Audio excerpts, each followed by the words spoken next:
It's interesting, like we're going to have this performance and then all of a sudden all of us are just going to head back to our homes, but I think as awesome as the performance might be, for me the real impact came in just that whole process of getting to know everybody and be a part of this project from the outset. A cadet from a Mexican-American family who grew up in the United States, who, through my lecture at the class that I was visiting, pondered why he was disconnected from his own culture growing up and why his parents didn't emphasize that he listens to the music or identify overtly with it, or why he himself did not, as a teenager, want to be called Mexican or present himself as that. And it made him ponder these things because for me, the music and the dance and the artwork has kept me purposefully connected to my culture all the time. So that was an eye-opener for me. Why? Because I don't want to just appeal to other Arabs and other Muslims and get us to all rally behind our identity. I want other people to see the parallel in their own lives. I'd say some of the most impactful moments that I've had during this residency came during the workshops, the writing workshops that I got to conduct with people, because it involved me creating a space that allowed people to feel comfortable sharing some pretty personal stuff. A beautifully vast country with plains and deserts and rolling hills from sea to shining sea.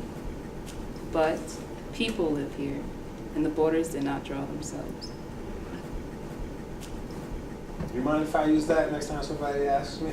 At the beginning, we do this sort of just random introduction thing, and everybody hears someone's name and maybe where they're from or what they do, and the experiences seem really disparate. But at the end of that 2.5, 3 hour block, all of a sudden we realize that we have so many deep connections in terms of just what brought us to that moment.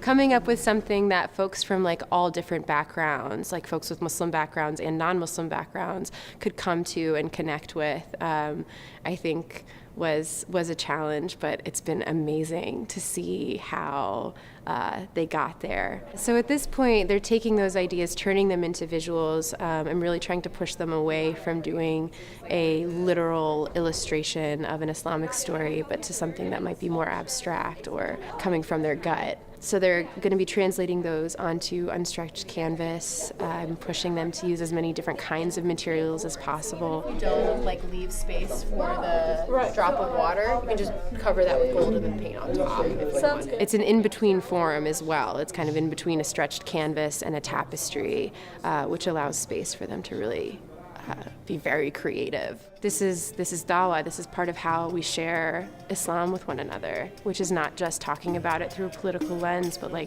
this is the beauty of it. The stories of how we've brought people to Islam is the beauty of recitation, even when they didn't understand what the words meant. And so I think connecting to that beauty is a real way of opening up shared understanding, and really so we can see each other's dignity, not just theoretically understand one another's value as human, but really kind of when we can see someone's creative practice or connect to something in a creative way. I think there's so much more of that nuance that makes us truly, truly human.